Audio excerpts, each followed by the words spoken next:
"Here's $10,000. Be my fiancée for a week," said the CEO, sliding the envelope across the marble table with a mix of desperation and curiosity, and I stared at him, equal parts shocked and amused, because the audacity of the request was matched only by the loneliness and vulnerability hidden behind his polished suit, tailored confidence, and billionaire status. And in that moment, I realized that the week ahead would test not only my ability to navigate unusual circumstances, but also my own understanding of love, trust, and human connection, because this was no ordinary arrangement. It was a transactional experiment disguised as romance, and every step we took together would carry the weight of expectation, pretense, and the fragile hope of something real. I agreed, more out of curiosity than anything else, and over the first few days, the charade was convincing to outsiders, a seamless performance of affection, laughter, and companionship. But behind closed doors, the walls of armor that the CEO had built around himself began to show cracks,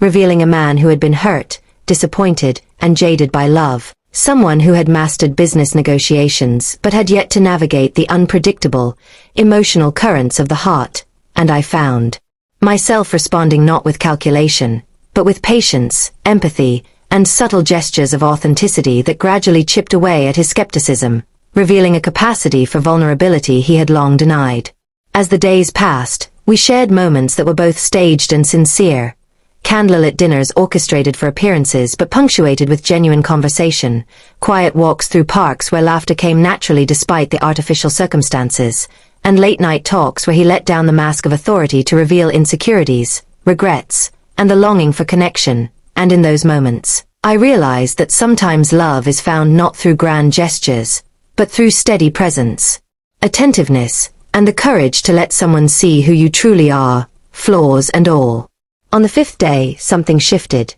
The arrangement that had begun as a financial agreement became infused with authenticity, as he laughed freely without fear of judgment, shared memories that had never been voiced, and even showed small acts of kindness and consideration that were no longer calculated for appearances but flowed naturally from a genuine desire to care, protect, and connect. And I understood that he was beginning to believe in love again. Not just in the idea of love, but in the possibility of opening himself to trust, affection, and vulnerability, guided not by contracts or compensation, but by the sincerity of our interactions. By the seventh day, the experiment had transformed into something neither of us had anticipated. Mutual respect, trust, and the faint but undeniable spark of attraction had grown into real feelings, and the CEO, once skeptical and cautious, confessed that he had learned to hope again, to see the value of honesty, empathy, and connection, and to recognize that love is not a transaction, but an experience nurtured by presence, attention,